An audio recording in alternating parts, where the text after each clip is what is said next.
चुनाव का माहौल अभी से जबरदस्त बन गया है।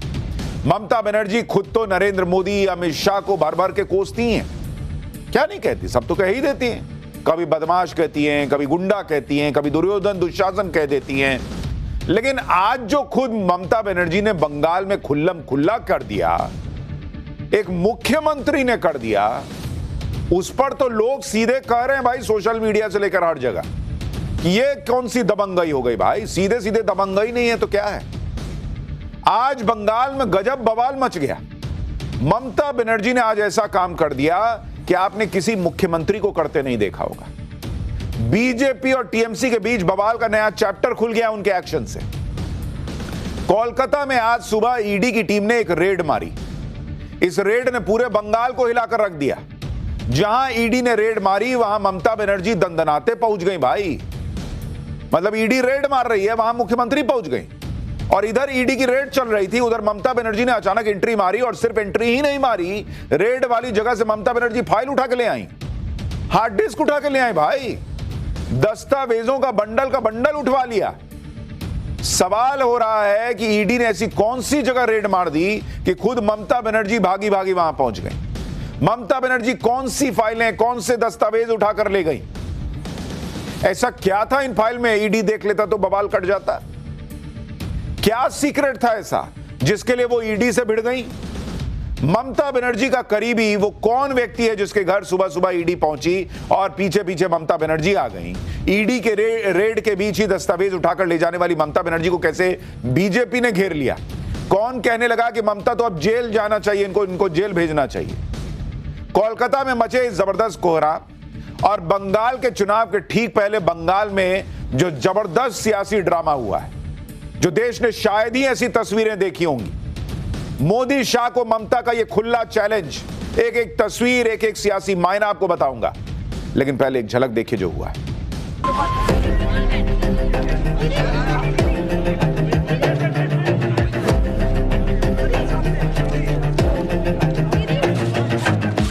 Is it the duty of the ED and Amit Shah, the nasty Home Minister, the naughty Home Minister?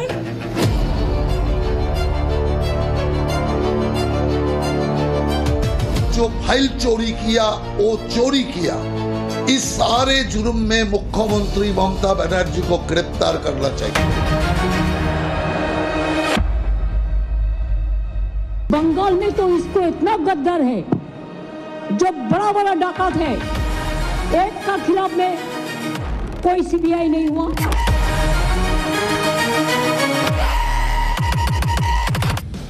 Kolkata में आज ईडी की एक रेड पड़ी, और इस रेड पर ममता बनर्जी ने ऐसा गदर काट दिया बॉस कि सब हैरान रह गए। कोई सीएम ऐसा नहीं करता, ना आपने करते देखा होगा जैसा ममता बनर्जी ने आज कर दिया। ईडी की ये रेड किसके यहां पड़ी कि ममता बनर्जी भागी भागी आई। और ऐसा क्या था इन फाइलों में, इस रेड पे ऐसा क्या हुआ कि ममता इतना भड़क गई, आज आपको विस्तार से बताऊंगा। ईडी की रेड में ममता का क्या कोई सीक्रेट बाहर आने वाला है। लेकिन पहले आप तस्वीरें देखिए जो आपको शॉक दे देंगी, हैरान कर देंगी। ये दो तस्वीरें पहले देखिए। पहली तस्वीर तब की है जब आज दोपहर करीब 12 बजे ममता बनर्जी उस जगह पे पहुंच गई जहां ईडी की रेड चल रही थी। दूसरी तस्वीर तब की है जब ममता बनर्जी ईडी के रेड से बाहर आई और उनके हाथ में एक फाइल थी ग्रीन कलर की। ये फाइल लोगों ने देखी कि एकदम कलेजे से साट के जो है ममता बनर्जी ग्रीन फाइल लेके चली आ रही। अब उसमें कुछ तो दस्तावेज है फाइल में। पब्लिक पूछ रही है ऐसा क्या है भाई उस फाइल में कि ममता बनर्जी खुद ईडी के रेड के बीच घुस के फाइल ले आई। यही सवाल उठ रहा है कि ग्रीन फाइल में क्या है जो रेड सिग्नल हो जाता ममता बनर्जी के लिए। ममता बनर्जी दावा कर रही है कि इसमें उनकी पार्टी से जुड़े दस्तावेज हैं जो ईडी जब्त कर रही थी, लेकिन वो वापस ले आई। दावा है कि ममता बनर्जी एक हार्ड डिस्क भी अपने साथ ले आई। रेड वाली जगह से निकलने के बाद ममता बनर्जी ने कहा कि हमारी पार्टी के सारे अहम डॉक्यूमेंट्स हथियाने के लिए यह रेड मारी गई थी। अब पार्टी के डॉक्यूमेंट्स ईडी हथिया के क्या कर लेगी। और ऐसे कौन से डॉक्यूमेंट हैं जो पार्टी के ऐसे डॉक्यूमेंट हैं कि सिर्फ और सिर्फ एक ही जगह थे, कहीं उसकी कोई कॉपी नहीं, और ममता बनर्जी वो फाइल न लाती तो भाई पार्टी खत्म हो जाती बंगाल में। तमाम सवाल है।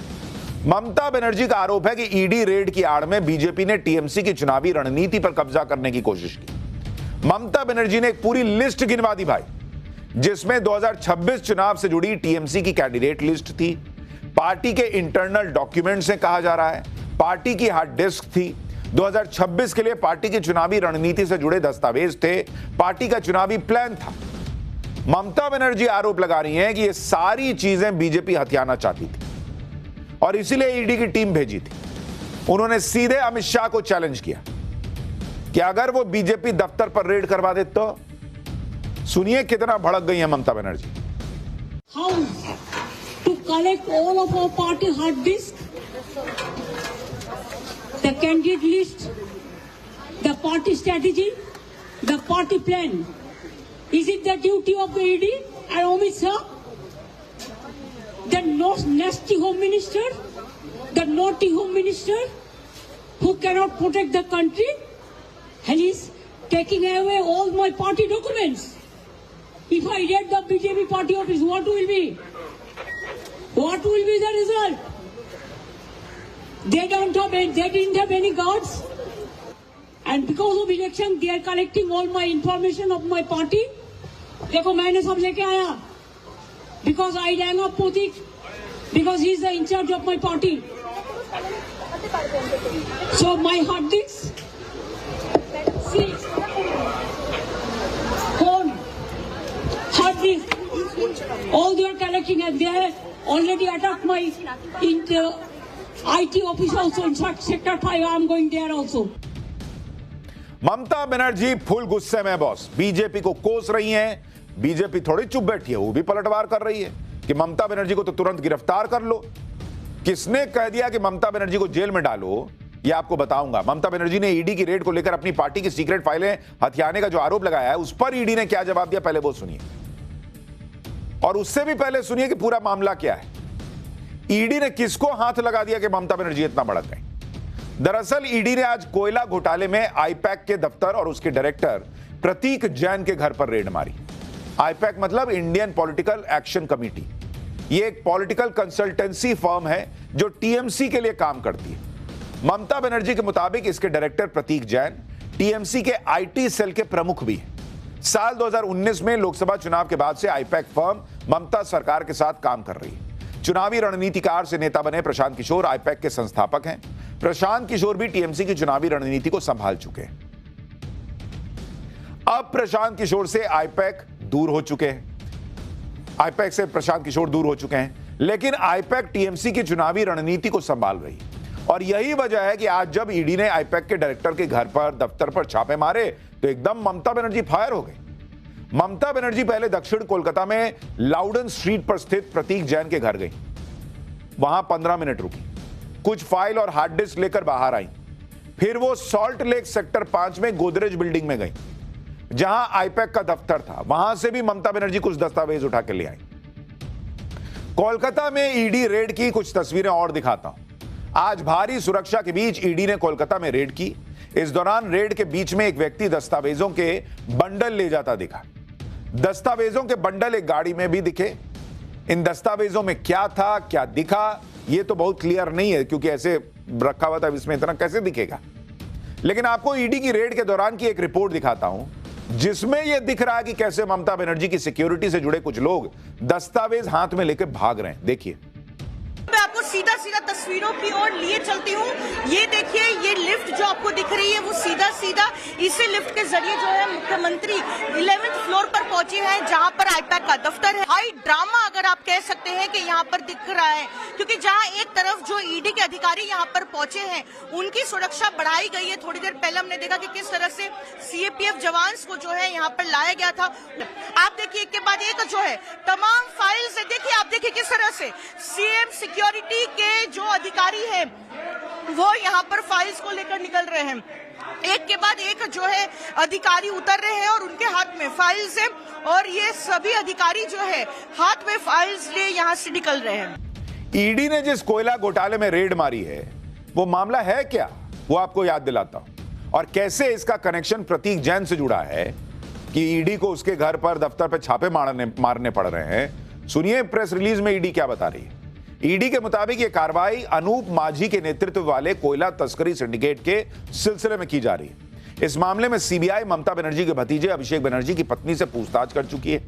आरोप है कि बंगाल में ईस्टर्न कोलफील्ड्स लिमिटेड के लीज वाले इलाके से कोयला चुराया जाता था और उसे बंगाल के अलग अलग इलाकों में बेचा जाता था। जांच में पता चला कि यह कोयला बड़े पैमाने पर शाकंबरी ग्रुप ऑफ कंपनीज को बेचा जाता था, जिसका हवाला ऑपरेटर से भी कनेक्शन का आरोप है। ईडी ने बताया कि इसी हवाला मनी को ट्रैक करने के लिए हवाला ऑपरेटर और हैंडलर्स तक पहुंचने के लिए मनी लॉन्ड्रिंग के तहत रेड की गई। ईडी ने बताया कि इसी रेड में आईपैक भी एक ऐसी संस्था थी जिसका कनेक्शन हवाला मनी से। लेकिन ईडी की इस थ्योरी पर ममता बनर्जी को यकीन नहीं। वो कह रही है कि एक्शन तो उनके पार्टी के खिलाफ हो रहा है। ममता बनर्जी ने इस मामले में बीजेपी को लपेट दिया। कह रही है कि बीजेपी तो डाकू है, फाइल खुद उठा के ले गई। कह रही है कि डाकू बीजेपी है। सुनिए क्या कह रही है। बीजेपी इतना बड़ा डाकू है जिसका पास एक भी पैसा नहीं था, अभी हजारों लाखों करोड़ का संपत्ति हुआ है।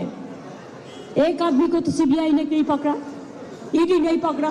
बंगाल में तो इसको इतना गद्दार है, जो बड़ा बड़ा डाकत है, एक का खिलाफ में कोई सीबीआई नहीं हुआ। भाई देश ने ऐसी तस्वीरें नहीं देखी थी कि कोई मुख्यमंत्री ईडी की रेड में पहुंच जाए, अब फाइल उठा के ले आए। बंगाल में सियासी पारा एकदम हाई है और इधर ममता बनर्जी बीजेपी को डाकू गद्दार पार्टी कह रही है, उधर बीजेपी ममता बनर्जी को चोर कह रही है। बीजेपी का कहना है कि जिस तरह से ममता बनर्जी ईडी की रेड के बीच से दस्तावेज उड़ाकर ले आई, ये तो सीधे सीधे चोरी ना हुई। ममता बनर्जी की तुरंत गिरफ्तारी होनी चाहिए, बीजेपी कह रही है। फाइल ममता बनर्जी ले गई हैं, वो फाइल भी जब्त होनी चाहिए। सुनिए बीजेपी क्या पलटवार कर रही है। जनता के मन में, जनता के मानस पटल पर भ्रष्टाचार के लिए कोई भी ममत्व नहीं है। बंगाल की जनता ममता बनर्जी का ये जो अराजक तरीका है राज करने का, उसके खिलाफ उठकर खड़ी होगी और ममता जी के खिलाफ जवाब भी। उसी जगह में घुस के कोई फाइल चोरी करके ले जाना, पार्टी का नाम करके कोई फाइल को लेके जाना, ये अपराध है। मुख्यमंत्री अपना पद का दुरुपयोग करके जो फाइल लेके चला गया उसमें सारे तथ्य है।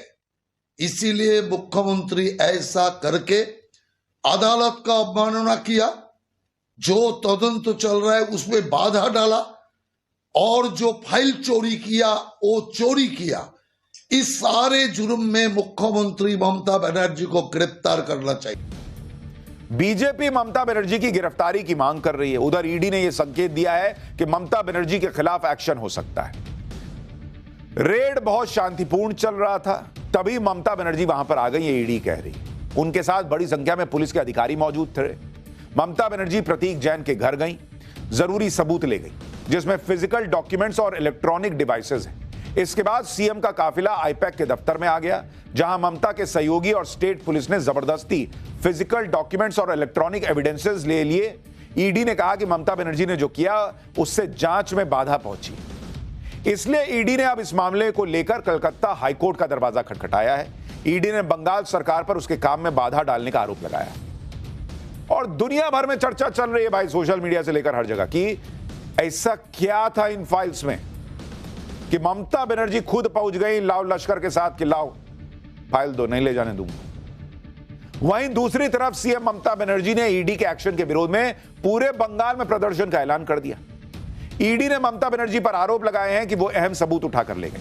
उधर टीएमसी सूत्रों के मुताबिक ममता बनर्जी सिर्फ वही दस्तावेज लेकर आई हैं जो उनके थे, जो पार्टी से जुड़े हुए थे। उधर ममता बनर्जी भी ईडी को धमका रही हैं कि एफआईआर कर दूंगी ईडी पे।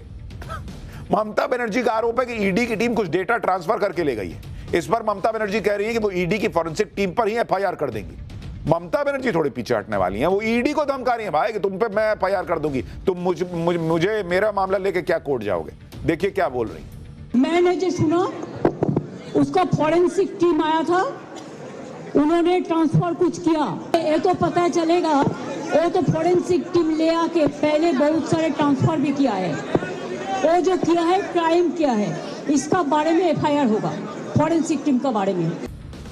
छापेमारी को लेकर सीधे सीधे ममता बनर्जी ने ईडी बीजेपी को कटघरे में खड़ा कर दिया, लेकिन ईडी ने ममता बनर्जी के आरोपों का जवाब भी दिया है। ईडी सूत्रों से मिली जानकारी के मुताबिक आरोप यह लगा कि टीएमसी की चुनावी रणनीति को टारगेट किया गया। ईडी का कहना है कि सबूतों की तलाश में छापेमारी की गई, पॉलिटिकल पार्टी को टारगेट नहीं किया गया। आरोप है कि यह छापेमारी टीएमसी के खिलाफ है। ईडी के सूत्र कह रहे हैं कि बंगाल से लेकर दिल्ली तक 10 जगह छापे चल रहे थे। बंगाल में 6 जगह रेड हुई है। इस रेड में कैश, हवाला ट्रांसफर से जुड़े सबूतों की तलाश की जा रही है। टीएमसी का आरोप है कि उनके दफ्तर पर रेड की गई। ईडी के सूत्र कह रहे हैं कि किसी भी पार्टी के दफ्तर को सर्च तक नहीं किया गया। ममता बनर्जी का आरोप है कि यह रेड 2026 चुनाव से जुड़ी हुई है। ईडी के सूत्र दावा कर रहे हैं कि इसका चुनाव से तो कोई कनेक्शन ही नहीं है, तो मनी लॉन्ड्रिंग के खिलाफ एक्शन हो रहा है। यानी ममता बनर्जी अपना माहौल बना रही है, ईडी अपना जवाब दे रही है। लेकिन ममता बनर्जी ने जो आज गदर काटा, इस तरह का गदर देश ने नहीं देखा। लेकिन ममता बनर्जी के लिए गदर काटना कोई नई चीज नहीं है। आज ममता बनर्जी ईडी को एफआईआर की धमकी दे रही, लेकिन यह पहला मौका थोड़ी है जब बंगाल में ईडी को लेकर बवाल मचा है। कभी रेड के दौरान ईडी पे हमला हो जाता है, कभी ईडी के काम में दखल दिया जाता है। साल 2024 में भी जब राशन घोटाले को लेकर ईडी की टीम दक्षिण 24 परगना में शाहजहां शेख के ठिकानों पर रेड करने गई थी, तो करीब 300 लोगों की भीड़ ने ईडी की टीम पर हमला कर दिया था, उनकी गाड़ियों के शीशे तोड़ दिए थे। खुद ममता बनर्जी का भी कई बार जांच एजेंसियों से आमने सामने का टकराव हो चुका है। आज के पहले 2021 में आपको याद होगा, सीबीआई दफ्तर के बाहर कोलकाता में ममता बनर्जी ने धरना दे दिया था। भाई, वो तस्वीर कोई भूल सकता है? क्योंकि ममता सरकार के कई मंत्री और नेता गिरफ्तार हो गए थे। इसी तरह से फरवरी 2019 में सीबीआई के खिलाफ धरने पर बैठ गई थी, जब सीबीआई की टीम ने शारदा घोटाले में कोलकाता के पुलिस कमिश्नर रहे राजीव कुमार को पूछताछ के लिए हिरासत में लिया था। तो ममता बनर्जी सीधा ईडी से, सीबीआई से भिड़ जाएं, यह नई बात नहीं है। लेकिन इस तरह से रेड के बीच में जाना, फाइल उठा के ले आना, यह देश ने पहली बार देखा है। एक तरफ जहां आईपैक के ठिकानों पर हुई छापेमारी से ममता बनर्जी भड़की हुई हैं, वहीं इस मामले में कांग्रेस कंफ्यूज दिख रही है। कांग्रेस को समझ में नहीं आ रहा कि वो ईडी की इस कार्रवाई का विरोध करे या ममता बनर्जी को निशाने पर ले। आप देखिए, कांग्रेस नेता अभिषेक मनु सिंघवी ने ईडी के एक्शन पर सवाल उठाते हुए लिखा कि ईडी अब पॉलिटिकल कंसल्टेंट्स पर रेड कर रही है, क्योंकि वो फैक्ट, सच्चाई या क्रेडिबिलिटी पर रेड करने में फेल रही। कोलकाता में आईपैक पर रेड बीजेपी की दबाव बनाने वाली प्लेबुक का एक और चैप्टर है। जब डेमोक्रेसी मुश्किल में होती है तो एजेंसीज को हथियार बनाया जाता है। वहीं बंगाल कांग्रेस के बड़े नेता अधीर रंजन चौधरी ने ईडी की कार्रवाई में दखल देने के लिए ममता बनर्जी को घेर लिया। अधीर रंजन चौधरी कह रहे हैं कि ममता बनर्जी को अगर रेड से दिक्कत है तो जैसे एसआईआर के मुद्दे पर वो कोर्ट गई थी, वैसे कोर्ट जाना चाहिए था। ऐसे में घर में घुसना मुख्यमंत्री को शोभा नहीं देता। मतलब अभिषेक मनु सिंघवी ईडी को घेर रहे, अधीर रंजन चौधरी ममता बनर्जी को घेर रहे। कांग्रेस का कंफ्यूजन ही खत्म नहीं होता है बॉस। सुनिए अधीर रंजन चौधरी को। एक मुख्यमंत्री को यह शोभा नहीं देते, चाहे किसी के उनके जितने करीबी हो। अगर ईडी सीबीआई कुछ करते हैं तो कानूनी लड़ाई, कानूनी जंग छेड़िए। आप तो खुद एसआईआर के चलते सुप्रीम कोर्ट आ रहे हैं, तो ये ईडी सीबीआई और आईपैक के ऊपर जो हमला हुई, उसके लिए भी हाई कोर्ट, सुप्रीम कोर्ट पहुंच जाइए। एक साथ दोनों केस ले लीजिए। आपकी तिलस्मी बखूबी मालूम है, तिलस्मी दिखा के सबसे बचा लो खुद को और सारे आईपैक को बचा लो।